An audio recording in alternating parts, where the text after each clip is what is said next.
Yo guys, and welcome back to the channel. It is the first video since the Wolfsburg career mode has ended, and it's a different video. I don't think I've done. Oh, I think I did something similar to this with the Bundesliga prediction review thing, but today is going to be solely based on one game. You can tell from the thumbnail and the title: Manchester United versus Tottenham Hotspur. At the time of recording, it's about 10 o'clock on Thursday. Tomorrow night, 9:15. Manchester United are back versus Tottenham, Solskjaer versus Mourinho, Harry Kane versus Rashford.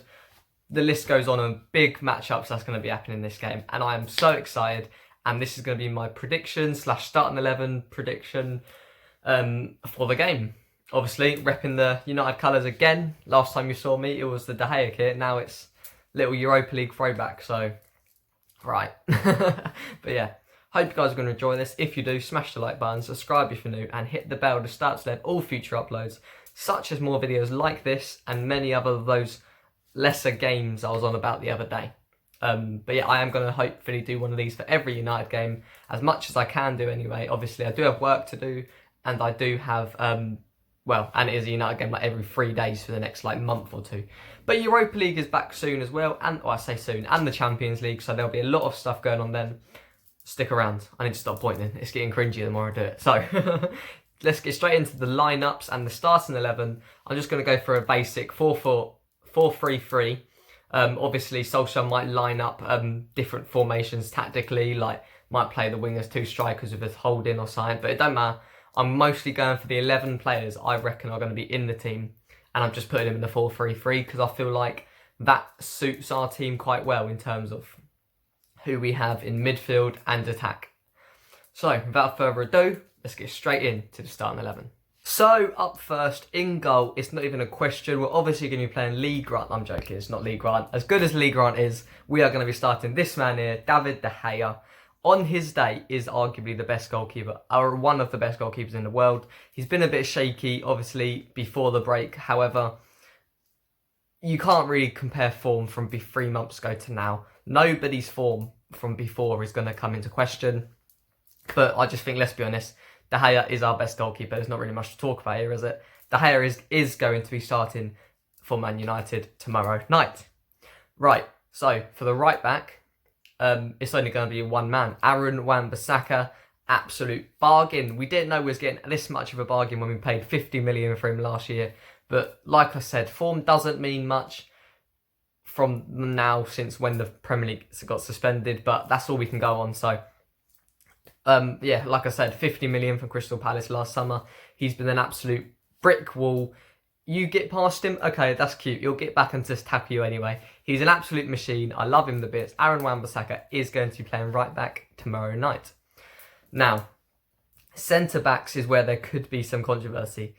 Arguably, our best centre-back pairing is Harry Maguire and Victor Lindelof.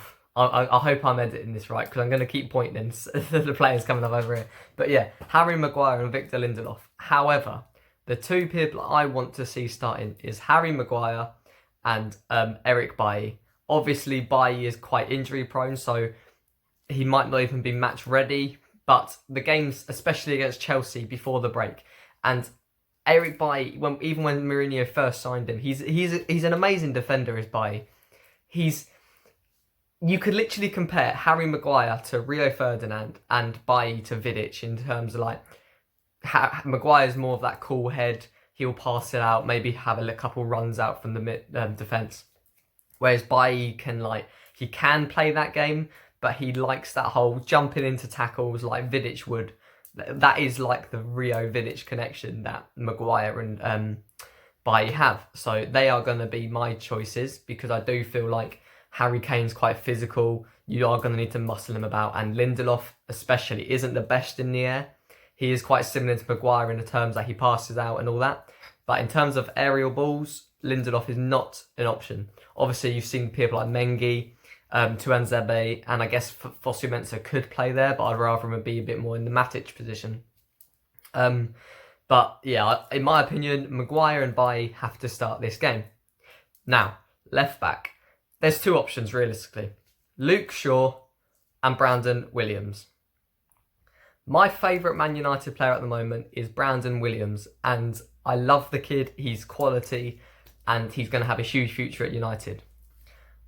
I'm going to say Brandon plays this game purely because he's younger, he has that more energy, and I do reckon he'll start. Whether he finishes the game, obviously of the 5 substitutions, I'm not sure. But I am going to say Brandon starts this game because Solskjaer might even play like a 5 at the back or 3 at the back with wing backs and play Luke Shaw as the left centre back, but we'll find out. So I am going to go for Brandon, and then the back 4 will look like Brandon Williams, Bailly, Maguire, Wan-Bissaka with De Gea behind them. That is my back 4 prediction. Now, the midfield is where it could get a bit interesting, right? There's a lot of different options. I don't reckon many people would drop who I'm about to drop. However, it's what's going to happen. So, the midfield 3. I am, in like the more defensive holding, I'm going to put Nemanja Matic. Matic is going to be here. I feel like he's our best out-and-out defensive midfielder. Obviously, McTominay can play there, and I wouldn't be surprised if McTominay does play there purely because he's got that more energy compared to Matic. He's like a bit more mobile, less defensive Matic, I guess, if that makes any sense. But Matic is our best out-and-out defensive midfielder. I wouldn't mind someone like Fosu Mensah playing here because we've sent him on loan to, Fulham and Palace, and they're playing him at centre-back or right-back, and that's not his position. He could be an absolute monster if he's like the Dutch Matic, like he's a young Matic. If we played him in the CDM, he would boss that midfield in terms of stopping everything, right? I love Timbo, same birthday as me as well, so pretty much brothers really, isn't it? Perfect, right. So, yeah, Matic is going to be in the midfield, and that's all there is to say about Matic, really. So, in front of Matic, we're going to have 2 players, obviously, 3-man midfield. We're going to have, either side of him, Bruno Fernandes. Matic and Bruno, they're starting a little bit of a friendship. You love to see it. However, the one next to him, you're probably expecting me to say Paul Pogba. Paul Pogba is on the bench. I'm going to be playing Fred here, right? Purely because Fred has been arguably, I know Rashford's been on fire, but he's been injured a decent amount as well. Fred has been consistently our best player. And if we drop him for Paul Pogba, who, yes, let's be honest, Pogba is a better player than Fred. However, if we drop Pogba for Fred, then it's not fair on Fred. He has been absolute quality. Arguably, our player of the season, like I said. And I just feel like it's not fair if we drop him. He deserves to at least have this first half. And if he's not good enough in the first half, we can get him off. But that's my midfield. McTominay, Bruno, Fred. And obviously, you've got people like Mata on the bench, who actually could benefit hugely from this 5-sub thing. Because you can play him for like that first hour, half, or you could play him that first half, or the first hour, sorry.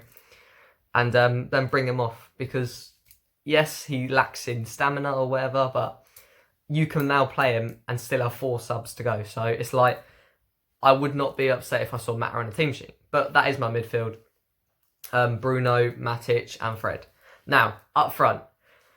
It near enough picks itself, really. On the left, you're going to have Marcus Rashford.